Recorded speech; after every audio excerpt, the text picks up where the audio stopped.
Man, when we closed on that beachfront condo, my wife, Monica, was practically glowing. "Derek, this feels like we're living in a dream," she said, her eyes sparkling as we signed the final papers. I grinned back. "Glad you're stoked, babe, but I still gotta clock in, and you've got your shifts too. We're gonna have to keep this dream running smoothly." She laughed, brushing it off. "Let me just soak in the paradise vibe for a minute, okay?" I pulled her into a hug, feeling that rush of seeing her happy. This was what I'd been working toward, and damn, it felt good. We were in a solid spot money-wise. Selling our old place in Tacoma covered the condo payments and left us with a nice chunk of change. I also had a little side account Monica didn't know about, just a safety net. Monica, who's an ER nurse, landed a gig at St. Clair Hospital in Myrtle Beach, working 3 12-hour shifts a week. Me? I'm a remote data analyst now, so I can work from anywhere. Used to be cooped up in an office in Portland, but now I just need my laptop and a view of the ocean. We'd been in Myrtle Beach for about 2 months, getting the hang of things. I'd wake up early to check the stock market, while Monica worked Sunday to Tuesday, 6 a.m. to 7 p.m. Thursdays were her chill day, and by Friday, she was ready to kick off the weekend. Her job's intense, but when I could, I'd wrap up early to hang with her. We moved in on a Tuesday and met some neighbors right away. Cool mix of folks, young, older, couples, singles, all kinds of backgrounds.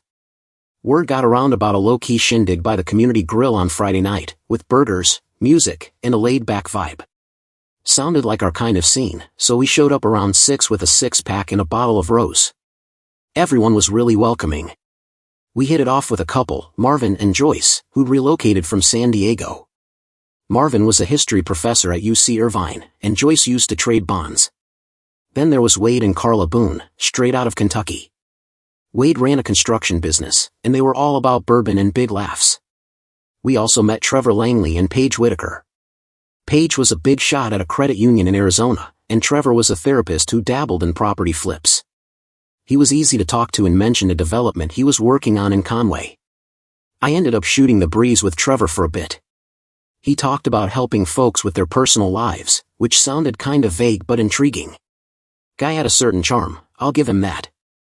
At some point, I noticed Monica wasn't at the table anymore. I scanned the crowd and spotted her chatting with this young dude, Shane Parker. He had tall, sun-bleached hair, probably mid-20s, looking like he just stepped off a surfboard. They were laughing, standing a little too close for my liking. Trevor caught me looking. "That's Shane," he said with a smirk. "Likes to charm the newcomers." I took a swig of my beer, stood up, and strolled over. "Hey, Mon," I said, wrapping an arm around her and planting a kiss on her temple. She jumped a bit. "Oh, Derek. This is Shane. He's a coral reef researcher." "Yeah, he's been telling me about the coast," she added, her voice a little too bubbly. "Derek Walsh," I said, offering my hand. Shane gripped it hard, so I matched him. His smile faltered for a second, like he wasn't expecting pushback. Monica kept going on about how fascinating Shane was, and I just nodded, keeping my cool. "Catch you later," I said, steering her back to the table. As we sat, I caught Shane giving me a hard look. Marvin, who'd overheard, leaned over. "Don't sweat that guy," he said in his gravelly tone. "What's that?" I asked, playing dumb. "Shane's not into married women," Marvin said. "Got his own code, from what he's told me." "I ain't worried," I mumbled, feeling a bit called out. Marvin clapped my shoulder. "Good man. Trust is the foundation, Derek." I nodded, appreciating the words, but my mind was already drifting. Last year, back in Tacoma, we went to a coworker's party at Monica's hospital. Same old work gripes and small talk, nothing thrilling. Monica, though, she always stands out. She's 29, a couple years younger than me, with long chestnut hair and a figure that gets noticed. At first, I was just drawn to her spark, that raw energy. But getting to know her, I saw the depth. She's got this magnetic pull that guys pick up on. I'm used to it, mostly, but it still gets under my skin sometimes. Gotta breathe through it. At that party, I ran into my old basketball pal, Curtis Reed. Dude's built like a linebacker now. We grabbed some beers, talked hoops and life. About an hour in, the room got loud, cheers by the door. This tall guy with dark hair walked in, real polished. Looked like he belonged on a magazine cover. I glanced at Monica, and yeah, she was looking too. Her friends were whispering, giggling like schoolgirls. What's the deal? I asked Curtis, trying to keep my voice steady. Heard his name's Trent Carver, he said. Just moved back from Miami. Some hotshot surgeon. I watched Monica hug this Trent guy. They stuck close the whole night, even slipping off to a quiet corner at one point. I took a deep breath, walked over, and slid my arm around her. Derek Walsh, I said, shaking his hand. Trent Carver, he replied, all smooth. This is my husband, Derek, Monica said, her voice a little tight. Husband? Trent raised an eyebrow. Monica doesn't wear her ring at work, I said, keeping it factual. Yeah, forgot to mention, she said, shooting me a quick look. Trent smiled. Beautiful wife, man. I'll leave you two to it. He kissed her cheek, gave my shoulder a pat, and walked off. I turned to Monica, my voice low. You know this guy? She stiffened, like she saw the storm coming. Yeah, we worked together at Providence before we tied the knot. Just part of a crew, hung out sometimes. I stepped closer, eyes narrowing. Hung out how, exactly? She sighed, exasperated. Just friends, Derek. Can we not do this? My blood was simmering, jealousy, suspicion, all of it mixing together. I didn't have the full picture, but I didn't need it. Monica's got a past, wilder than mine, and I've heard enough rumors to make me wonder. That's the thing about love, people talk, and those stories, they don't just fade. A couple weeks later, Curtis called me up, wanted to grab a drink. We met at Rusty Anchor, a dive near the waterfront. Derek, I don't like meddling, but I gotta say something, he said, looking serious. What's up? I asked, my gut already twisting. You know Mandy, who works with Monica. She mentioned that Trent guy's been at St. Vincent's lately. Saw him and Monica having lunch in the cafeteria, just the two of them, looking real cozy. Cozy how? I pressed, my voice tight. Mandy says Trent's got a rep, smooth talker, bad news. Said Monica was trying to get her to go out with him this weekend. Curtis's words hit me hard. Mandy said Monica just laughed when she warned her about Trent, he said, shaking his head. If I were you, I'd tell her to cut that crap out. He drained his beer, and I told him I'd cover the next round. That night, I decided I needed to know what was really going on. The next morning, Monica mentioned she was meeting up with some nurses after work. She didn't say where, and I didn't push. Instead, I shot a text to Curtis, asking him to get Mandy to dig for details. By afternoon, I had an answer, Rusty Anchor Pub in Charleston at 7 p.m. I hit the gym that evening, pounding the weights to clear the fog in my head. When I was done, I swung by the pub. Monica's car was in the lot, and my stomach churned. Inside, I spotted her at a corner table, leaning way too close to Trent, their heads together like they were sharing secrets. I walked up, playing it cool, like I hadn't just seen something that twisted my gut. Monica, I said, locking eyes with her. Her face went white, like she'd been caught red-handed. Derek, she mumbled, scooting away from Trent, looking guilty as hell. Trent, smooth as ever, flashed a fake grin and stuck out his hand like we were buddies. I ignored it. Just grabbing some food, I said, keeping my voice steady. You two have fun. I ordered a burger, took it to go, and got out of there. As I pulled out of the lot, I saw Monica step outside, watching my truck peel away. At home, I scarfed down my food in front of a basketball game, cracking open a beer. I kept wondering how long it'd take Monica to get back.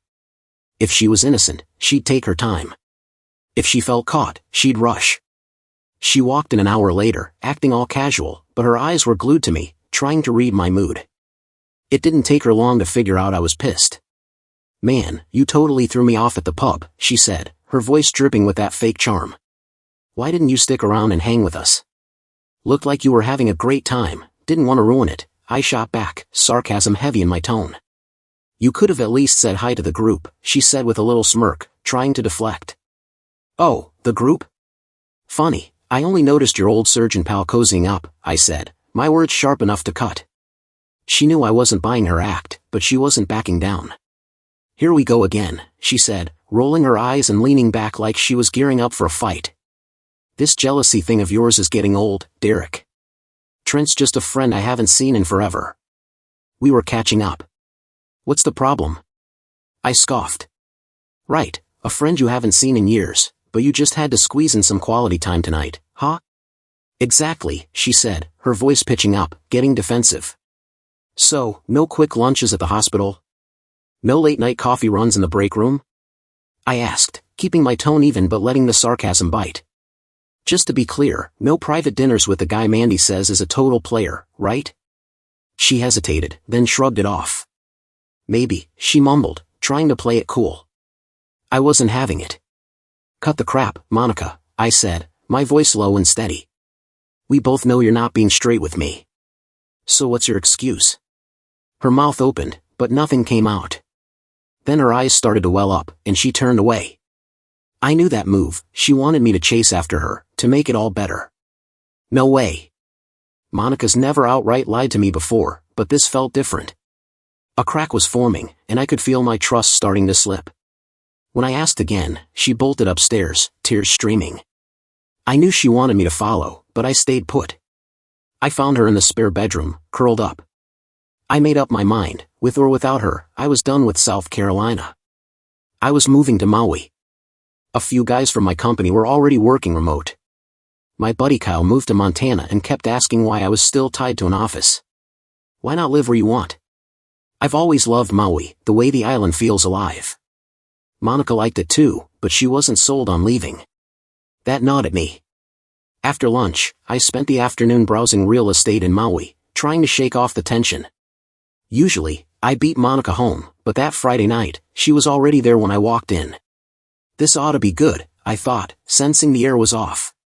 Hey, babe, she called from the kitchen, her voice all sugar, like nothing had gone down. Got some shrimp on the grill. Want a beer? She handed me a bottle, but there was no hug, no warmth, just this cold distance between us. Took the day off, she said, like she was doing me a favor. House needed some love, and I wanted to cook. Sound good? She looked at me, fishing for a reaction. I just stared, letting the silence burn. What? She asked, meeting my gaze, acting clueless. Still waiting for you to explain yourself, I said, my voice ice cold. She didn't flinch. Explain what? The lie you told me yesterday, I said, making it clear I wasn't letting it slide. Oh, Derek, I didn't lie, she said, too quick, too polished. I was just thrown off. I knew you were mad and didn't want to make it worse.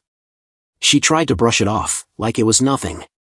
So, you want garlic butter or Cajun for the shrimp? I don't give a damn about the shrimp, I snapped, my words slicing through the air. I stared at Monica, my voice steady but sharp. I want the truth about why you lied to me. Her eyes flashed with defiance for a split second. What's the issue, Derek? I was just talking to Trent. Am I not allowed to have friends, or are you that paranoid? She fired back, trying to turn it around like I was the problem. My jaw tightened, and I could feel the heat rising in my chest. No way was I letting her flip this. I took a deep breath, but the anger wasn't budging. Here's how it is, I said, keeping my tone low but cutting.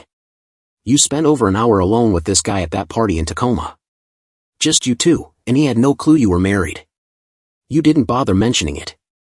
She shifted in her seat, uncomfortable, but stayed quiet. Second, I pressed on, you're having cozy little lunches with him at the hospital, just the two of you, and everyone's whispering about it. She looked away, dodging my gaze, but I wasn't letting up. Third, you're off giggling with him at Rusty Anchor, away from the rest of the group. And fourth, you lied right to my face about seeing him. You had plenty of time to hang out alone, and you thought I wouldn't notice? She sat there, lips tight, trying to play it cool. So what's the big deal, she finally said, but the guilt was all over her face. I locked eyes with her, trying to keep my cool. You know exactly what's wrong, Monica. Start explaining, or we're through. She stayed quiet for what felt like forever. Then, her voice softened, almost like she was trying to pull at my heartstrings. I'm sorry, Derek. I haven't been fair. Can I just explain? She asked, almost pleading. I didn't say anything, not sure I wanted to hear it but needing to know what was going on in her head.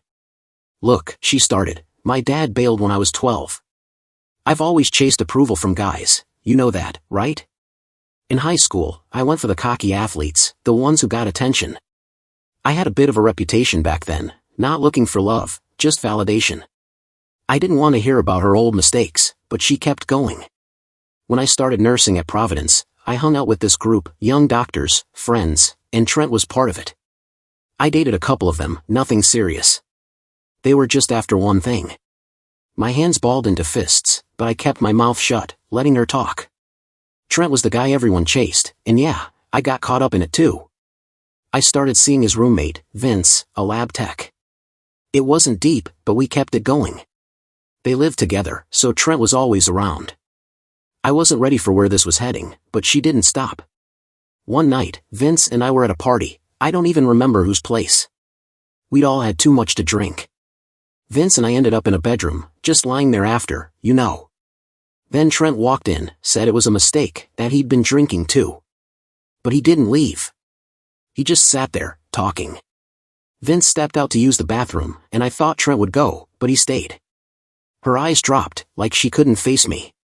I fell for him, Derek, she said, her voice barely above a whisper. He started talking about wanting something serious, making promises. I couldn't hold it in anymore. Stop. I snapped, my anger breaking loose. Are you saying you hooked up with him too? What the hell, Monica? She froze, silent for a full minute. Then, in a whisper, she said, kind of. That was it. My head was spinning, and I could barely keep it together. My wife, caught up in some messed up situation with two guys. I couldn't even say it out loud. I was livid, wanted to yell, break something, but all I could do was stare at her, my mind reeling. This was real, she wasn't making this up. Nobody would invent something this twisted. She started crying, throwing out apologies that felt hollow. I feel terrible, Derek, she sobbed. But I wasn't buying the tears. I was too pissed to feel anything but disgust. She said the next morning, Vince tried to act like they could all just move on together, and that's when she slapped him, thinking it'd erase the whole mess. That's when she found out people at the hospital were talking, giving her a bad name. She claimed she quit the party scene after that, focusing on her career. Then I met you, she said, looking at me like that was supposed to fix everything. I stared at her, cold as stone. So you were with his buddy, I said, my voice flat, like I was talking to a stranger. She looked down, tears streaming. I was so dumb, Derek, but I thought I loved him, she cried, like she was the victim here. I leaned in, my voice low but intense. So you're still hung up on him, is that it? No, she stammered, shaking her head. I love you. He was just someone from back then. Seeing him again was flattering, that's all. I'd never act on it, I swear. I sat there, still as a statue, my mind racing. I had no clue what to do next. I need time to think, I said, my voice hard, giving her nothing more. We didn't eat dinner. I went for a long walk in the rain, trying to clear my head. A month ago, life was good, but now I don't trust Monica. I'd already decided I was moving to Key West, with or without her. Her past with Trent and his roommate? That hit hard. Sure, it was before we were married, and I'd had my own flings back in the day, but this felt different. When I got home, I was still torn, but one thing was clear, Key West was calling, and I was going. Those next few days were rough, man. I didn't think Monica had crossed any lines with Trent, but she was getting way too chummy for my liking. By Saturday, I was ready to pack my bags and start over solo.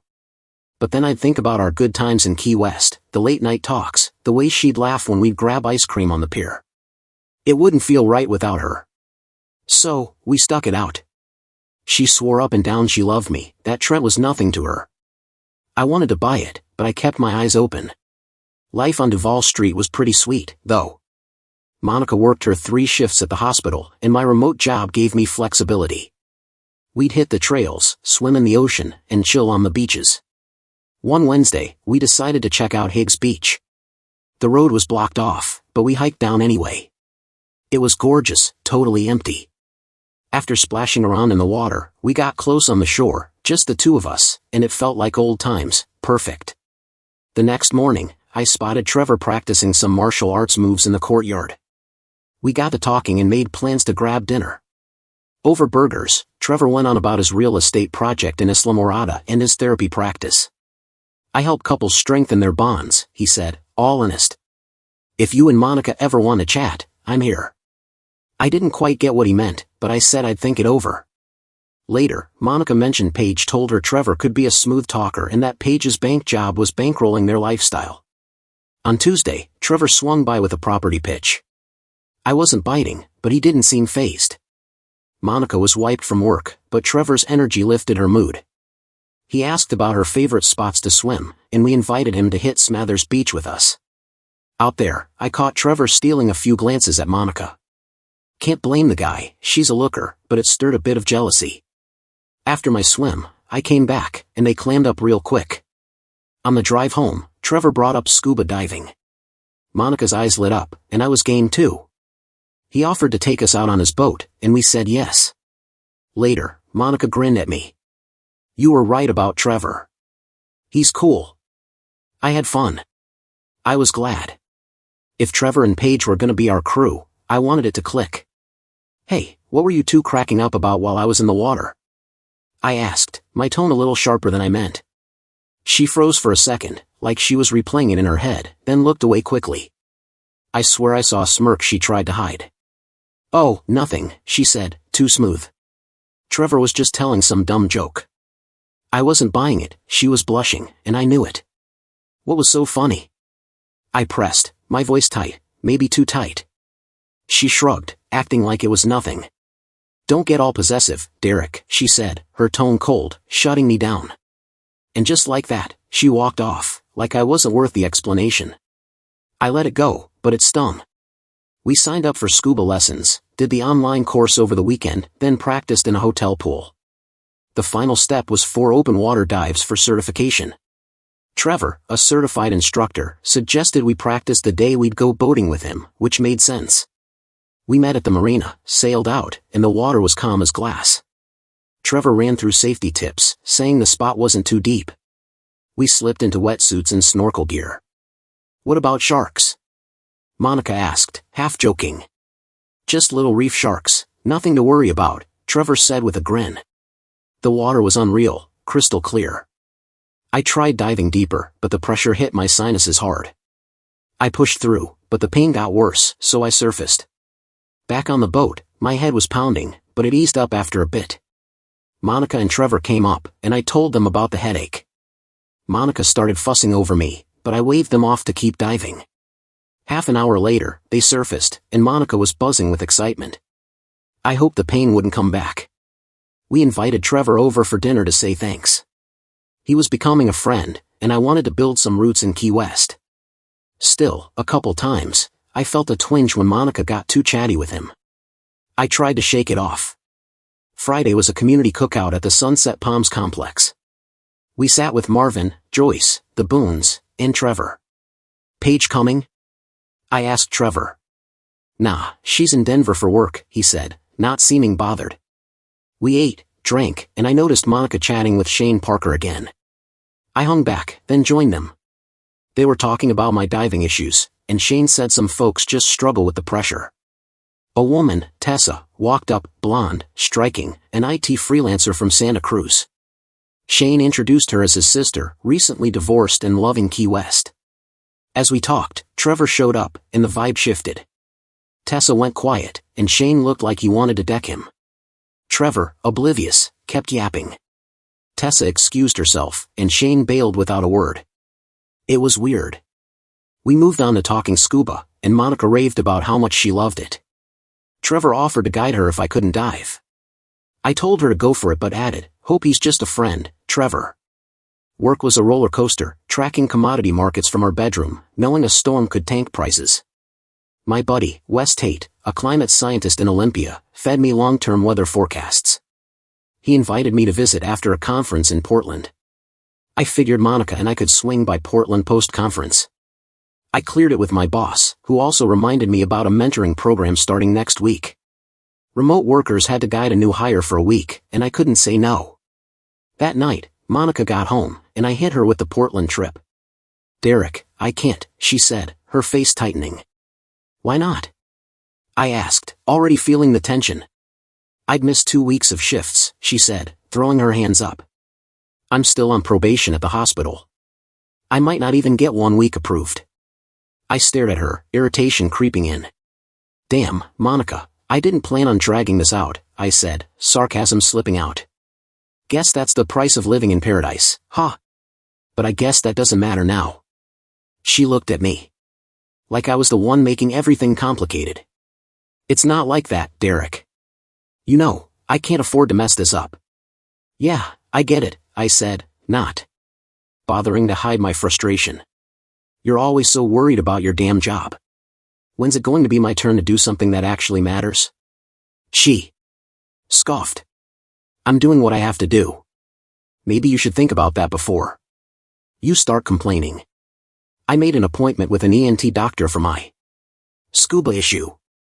He looked at my ear and said, you have a problem with your eardrum.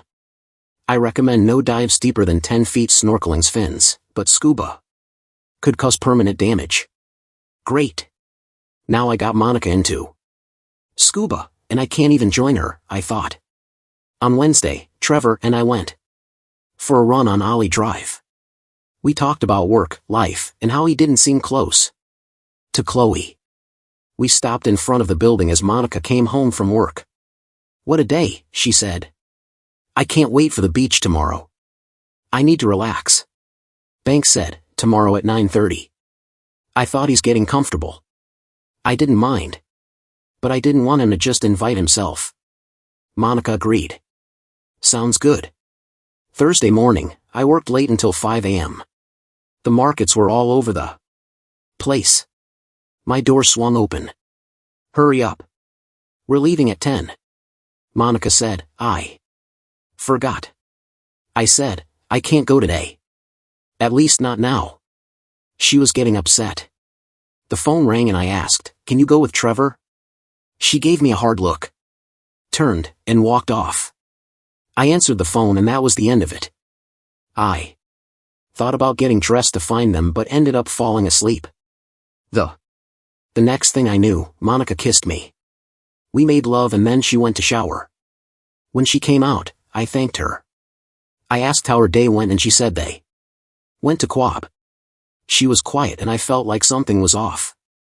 If we hadn't I just had great sex, I'd be more worried. The rest of the week was busy. Monica ran errands and I felt like something was wrong, but she kept saying everything was fine. Monday came and the markets were wild. I was making good money and trying to stay ahead. I had to leave for Seattle on Tuesday for meetings and mentoring. Thursday, I was stressed, working as usual. Monica came around 9 o'clock. Are you going to the beach? She asked. I didn't look up. No, I said, focusing on my work. She kissed me with a strange look, and I stayed glued to the computer. The phone rang, and I kept working. By 6:30, dinner was set with sushi I'd bought. By 7, she still wasn't home, so I called her. Where are you? I asked. I'll be there in 2 minutes, she replied. She came in and met me for dinner. I asked about her day.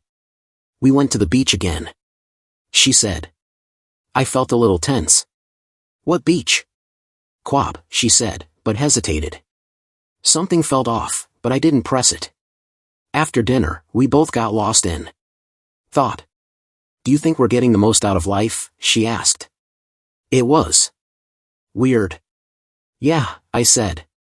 But don't you think it's boring? There's more out there than this, she said. I don't know what she's getting at, I thought. Never mind, she muttered and then fell asleep. Friday, the markets were stable. I left the office early, but Monica wasn't home. I tried calling but couldn't reach her. After my run down Ollie Drive, I went to the shower. She was finishing up. We barely saw each other. Friday night was Pana night.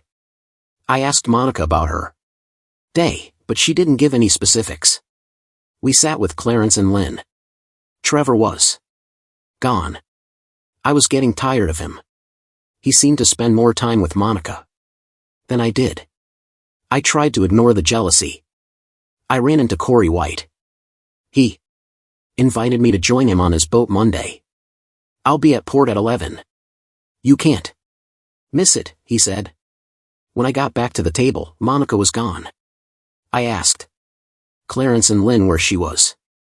They said they saw her by the pool with Trevor. I walked over and saw them talking. Monica looked flustered like she'd been caught. Trevor, as usual, didn't seem to notice anything wrong. "Brian," Trevor said, giving me a hug. I didn't return it. "What's this? Hiding away?" I asked. Monica stayed quiet. Trevor said, "Sometimes the old crowd gets dull."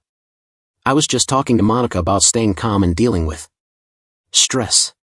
Monica gave me that look like she was waiting for me to just let it slide. I wasn't having it anymore. And Hill. Since when did they know each other so well?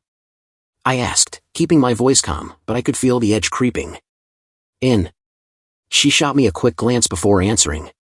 "Actually, Derek, we've been discussing the possibility of the three of us having some counseling sessions. To, broaden our outlook on life," she said, trying to sound casual about it. Trevor jumped in with his usual self-important as I said, "I don't charge money for my sessions. This is my gift to humanity." I stared at Monica for a second, my mind racing. Then I turned away. "I'm going back to our friends, have 2 more beers, and go home. You can join me if you want," I said, making sure she knew I wasn't giving a damn about whatever they were talking about. I mumbled to myself loud enough for them to hear. "A gift to mankind, my A." I didn't even look back at Trevor as I walked off. Just didn't have the energy for his. But about 30 seconds later, Monica was right behind me, trailing me like she wasn't going to let me get away with it. "Why were you so mean to Trevor? He's your good friend?" she asked, her voice quiet, but still firm, like she was trying to school me in front of everyone. I sat down at the table trying to cool off for a second. I didn't answer right away. I took a slow pull from my beer, letting the silence hang before I spoke. "I'm picking up a vibe from Trevor I don't like," I said, keeping my voice quiet but dead serious. Monica's eyes narrowed, like she was trying to figure out my angle. "What's that supposed to mean?" she asked, her tone sharp, defensive. With my Portland trip coming up, I didn't want to dive into a fight. I told myself I'd back off from Trevor when I got back and have a real talk with her. "Forget it," I muttered, dodging for now. Monday, I met Shane on his boat, the Tessa Tide. We talked about his work, marine biology stuff. He was all in, eyes lighting up. "I'm studying reef sharks with the Key West Ocean Institute," he said. "We've got this compound that draws them in for research. If we crack what pulls them, we can work on a repellent." "Never seen that before," I said.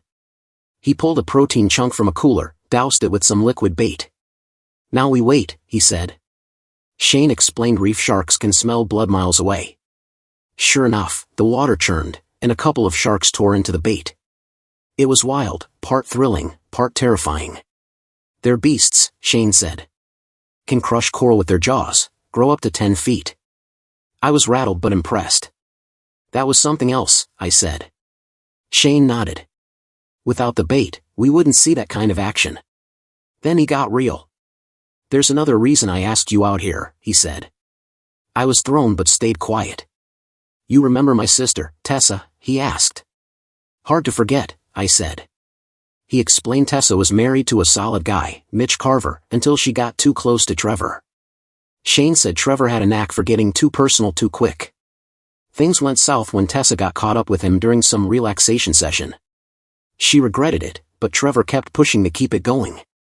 When Mitch found out, he was livid. They split, and Tessa hasn't dated since. "Does Paige know?" I asked. "Probably, or she suspects," Shane said. "They live apart, but she's loaded, divorce would cost her big." Shane looked at me. "I saw Monica with Trevor, and it reminded me of Tessa. Just thought you should know." "Thanks," I said, my head spinning. As we docked, Shane and I shared a quick, silent look before he headed off. I got in my truck, feeling sick.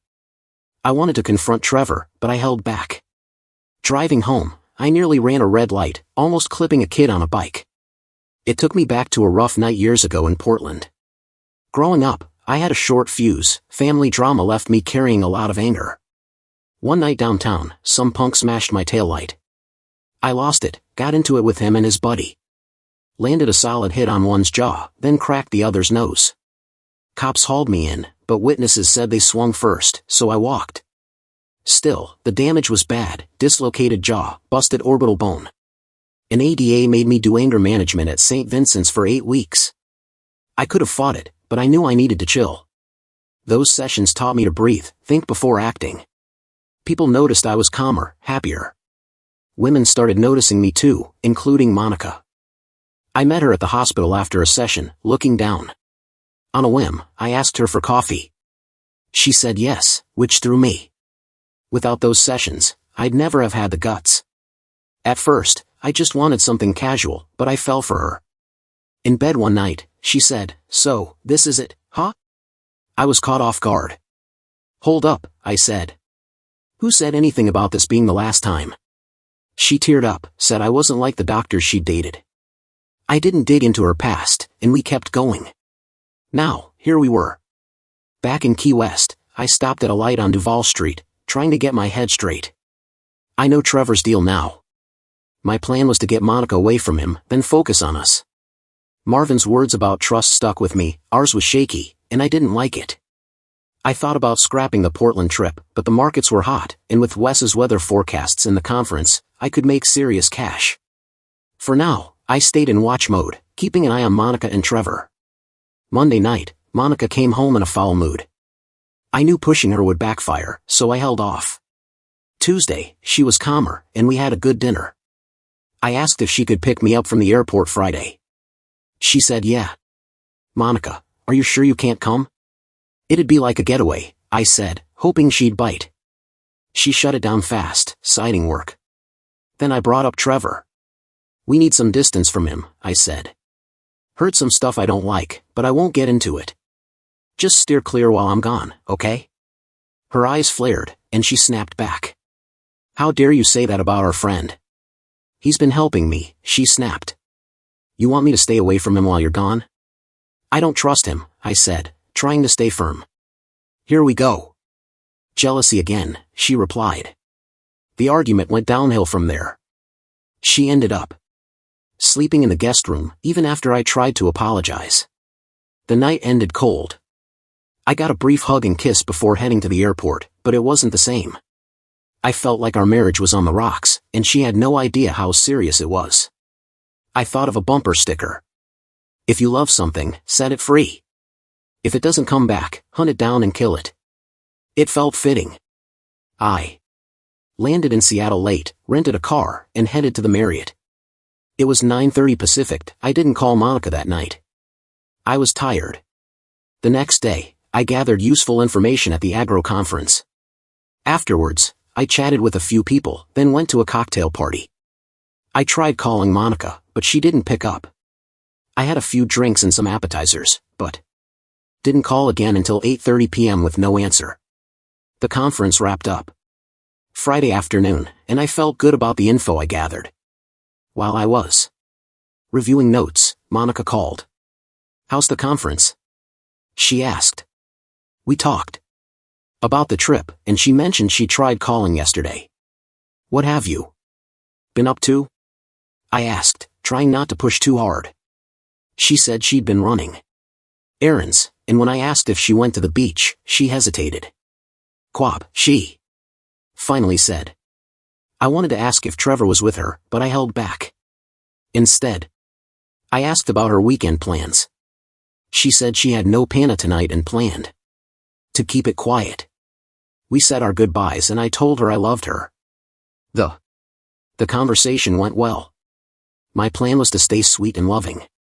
If Trevor tried anything, I hoped her love for me would keep him away. On Saturday, I went to the Bain House in Federal Way to visit Dan, a brilliant but eccentric climatologist. Dan lives in his parents' basement. Everything is perfectly organized and he works on weather models. I spent hours talking with him about the past, his work, and the weather patterns I asked him to track. His mom brought us lunch and I left afterward. Dan doesn't like phone calls, but he sent me the weather maps I asked for within a day. I tried calling Monica again that evening, but got voicemail. Sunday, I ran then worked on a trading strategy. I felt good about it. Monica seemed happy when we talked. She asked about the conference and her voice was upbeat. You sound happy, I said. Oh, Derek, I love this place. Hawaii has everything I wanted, she said. The condo, the weather, and my job. It's all been better than I expected. It made me happy, but then she said, I connect with Trevor. He helps me understand myself and life better. I froze. My anger flared, but I took deep breaths trying to stay calm. Oh, really? I said, tell me how he's helping you. She went on about expanding her horizons, finding happiness, and how Trevor had helped her realize things about herself. I was close to losing it. I calmed myself down and said, I'll call you this week. I think about Corey's story. I have a few options. 1. Go home and confront her. Won't do that. 2. I believe she loves me enough to resist him. 50-50 THS. 3. Accept they've been or will be together and divorce her. That's painful. I start making a plan. My mentoring week went well. Michael Rodriguez, my intern, worked hard. I focused on my trading. The markets were calm, and Dan's weather forecasts were accurate. I had a plan for the next few weeks to make money. Monday, I don't call Monica. Tuesday, she calls while I'm working. We talked for a few minutes. It's a smooth conversation, but the week flies by. Thursday, I leave for the conference. Afterward, I went for a beer with Michael to celebrate his internship. On the way back, I think about what I might learn about Monica and Trevor. If she's been seduced, it's over. If not, I'll cut him out. I landed in Koga around 4 p.m. Monica picks me up at the small airport. She's in a good mood, but a bit odd. Not really engaging with what I'm saying. It's strange. Friday, there's a Poana event. I ask if she wants to go. She says she doesn't care, which is unusual. I suggest we go for an hour, then have some alone time. She agrees. We get there around 6 o'clock. The usual crowd is there, but I don't see Trevor. I talk to Kiki across the street, but I don't bring up Trevor. Kiki says she's staying at the family home while Corey's away. Monica watches us, looking I'm a little jealous. I leave after a while and head back to the table. Clarence notices me looking for Monica. She left about 15 minutes ago, he says. I head to the condo and pour myself a Thai. It's not even 9 p.m. and I'm passed out. I wake up at 2:30 a.m., decide not to wake Monica, and nap in the spare room. At 6 a.m., I go for a run on Ollie Drive, thinking about Monica, Trevor, Clarence's comments, and Kiki. Later, Monica is drinking coffee. She asks how my run went. I say it was fine, then ask about last night. I turn to Monica, my patience already worn thin. What happened last night? I asked, keeping my voice even but firm. I went back to the table and you were gone. Where the hell did you go? She didn't even look me in the eye, just shrugged it off like it was nothing. I just didn't feel like it last night. Needed a break, you know. I wasn't buying it. Well, you weren't here, I said, feeling my anger creep up. Where did you go? She sighed like it was too much effort to explain. You know how it is. Sometimes you just don't feel like being at a party. You looked like you were having a good time. I didn't want to ruin your fun, she said, offering that fake little smile that didn't fool me anymore. I wasn't letting her off that easy. Monica, I said a little louder this time, still trying to keep it together. Where did you go? She froze. For a second, she just stared at me, avoiding the question. Then she lowered her eyes like she couldn't look me in the face anymore. After a long pause, she muttered. I went to talk to Trevor. My blood started to boil. I took a step closer, voice shaking with controlled anger. So, your husband's been gone for almost 2 weeks, and you end up spending time with Trevor? I asked, my tone harder now. When I got home, you weren't yourself. I could feel the heat building in my chest. She wasn't answering my questions, and that damn relationship with Trevor was getting too close for comfort. It was breaking everything. Our marriage, my trust. Tell me the truth about what's going on, I snapped, not giving her any room to lie anymore. Monica paused, then spoke so softly I barely heard her. Trevor's guiding me, Derek. He gets me, shows me how to live bigger, fuller. When I'm around him, my stress just melts away, and I feel at peace. My blood turned to ice. I lost it. What kind of garbage is that creep feeding you? I yelled, my control slipping. I'm done. I'm finding him and ending this. We had a blowout fight, and she stormed out. I wasn't about to chase Trevor down at his place. Instead, I did my breathing exercises, slow inhales, long exhales. I couldn't afford to snap. I stayed at the condo, but Monica didn't come back. Wouldn't shock me if she ran to Trevor. I texted her, we need to talk. Hours later, she replied she'd be home by 6 p.m., ready to talk. I spent the afternoon mapping out my plan. It was clear-cut, if she crossed that line with him, we're done. If not, we cut him out for good. At 6, the doorbell rang. Why is she ringing the bell? I opened the door, and there stood Monica with Trevor, his face smug as ever. I was fuming but leaned on my calming routine to keep from decking him. What's he doing here? I demanded. Monica looked steady, almost too calm. Trevor and I need to explain things together, she said. I wanted to toss him out, but I needed answers. Fine, I said. Tell me what's going on. We moved to the living room. They took the couch, I grabbed the armchair. Derek, you know I've struggled with feeling good about myself, Monica started, pausing like she expected me to nod along. I just stared. She continued, I'm starting to see where it comes from. Trevor's helping me understand it. I feel stronger, happier now, truly happy for the first time. So you're saying you're not happy with me? I asked, voice hard. No, Derek, I love you, she said. This isn't about you.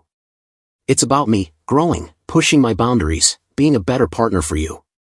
Trevor's teaching me so much. I'm almost there, ready to live fully. Inside, I was raging. Her naivety and his nonsense were driving me up the wall. Deep breaths, man, deep breaths. I leaned back, staying silent to keep from exploding. Derek, Trevor said, sounding like some know-it-all professor, we all have an inner child craving validation. Monica's dad left her young, and she sought approval through her looks. What is this, a therapy seminar? Does he actually buy this junk? He droned on about breaking limits, embracing life, expanding horizons. I started tuning out, but then I noticed something. Monica was looking at him differently than she did that surgeon, Trent, months back. Maybe his spell was wearing thin. Then Trevor dropped a bomb. Monica will stay with me for a week to clear the final hurdles and prepare for a fuller life. I snapped, my voice shaking with fury. What the hell? I roared. You're moving out. Monica dropped to her knees, hands clasped like she was begging. Derek, babe, she said, giving me those puppy eyes, it's just a week, I swear. She even smiled, like I'd suddenly see the light. I wasn't having it. Are you sleeping with him? I demanded, my voice low, dripping with anger. I was done playing nice. She didn't blink. Derek, physical stuff isn't a big deal in the grand scheme, she said, her tone almost patronizing. Trevor nodded, all serene, like some wannabe guru. Exactly, he said. Humans connect through sight, sound, touch. Old rules hold people back from living fully. So, yeah, they were messing around, he just dressed it up in his feel-good spiel. My mind flashed to that first beach day when Trevor couldn't keep his eyes off her. That image never left me. I took a deep breath, fighting to stay calm, but the anger was boiling over. Monica, I said, voice like steel, don't do this. You're my wife. We've got problems, sure, but but we can fix them. Don't walk out on me. She kept pushing, looking at me like I was the issue. It's 1 week, Derek. Just one. After that, I'll come back, better than ever, for you, for us, forever. I was done. The lies, the betrayal, it hit like a freight train. Screw that, I snapped. I'm not playing this game. Monica stood, that dreamy smile plastered on her face. Trevor got up, and she followed. As they walked out, she called back, I love you. I barely slept that night. I knew our marriage was toast, but I was more pissed than heartbroken, mostly at Trevor. I started scheming. I'd looked into Trevor and figured out his game. He doesn't just want the woman, he needs the husband to roll over too. Not happening. Sunday morning, I jogged down Duval Street, the place buzzing with tourists. I focused on my plan, needing to make it convincing. On my way back, I ran into Tessa. We got to talking, and she suggested grabbing coffee. Monica coming? She asked. I hesitated, then said, we're not together anymore. She mentioned seeing us at the cookout. Long story, I said, but you've probably heard the rumors. I'm in, she said. Let's hit Brew by the Bay.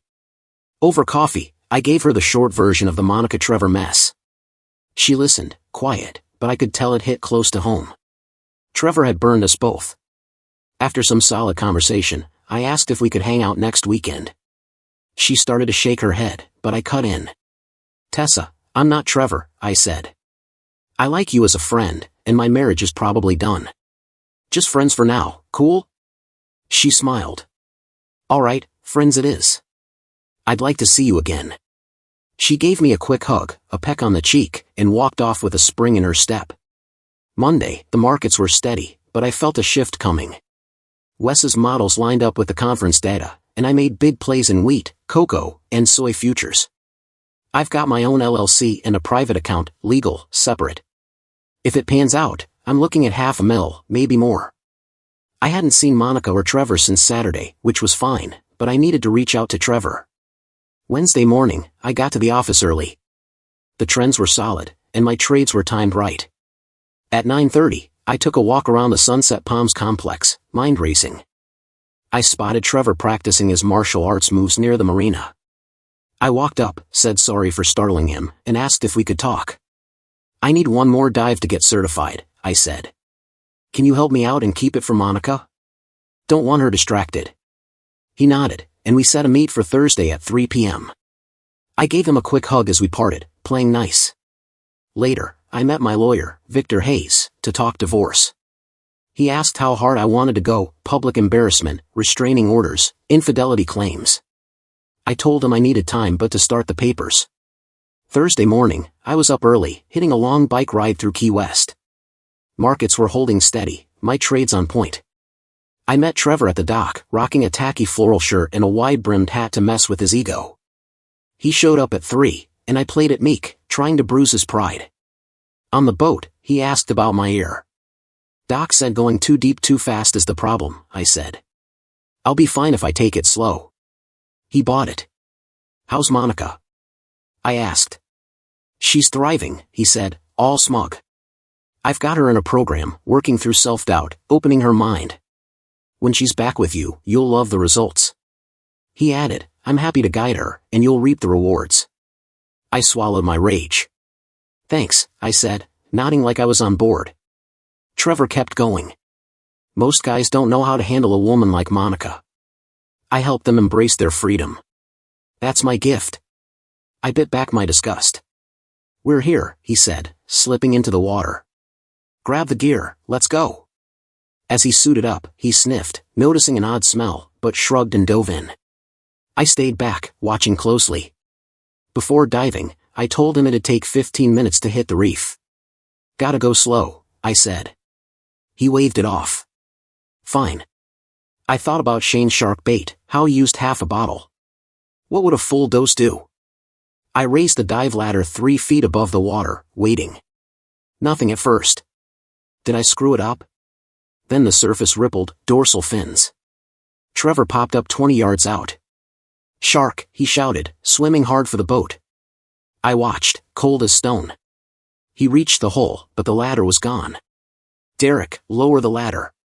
Sharks. You're the predator, Trevor, I thought, mocking him silently. Derek, help, he yelled, then went under. The water churned, red blooming on the surface. That was the last of him.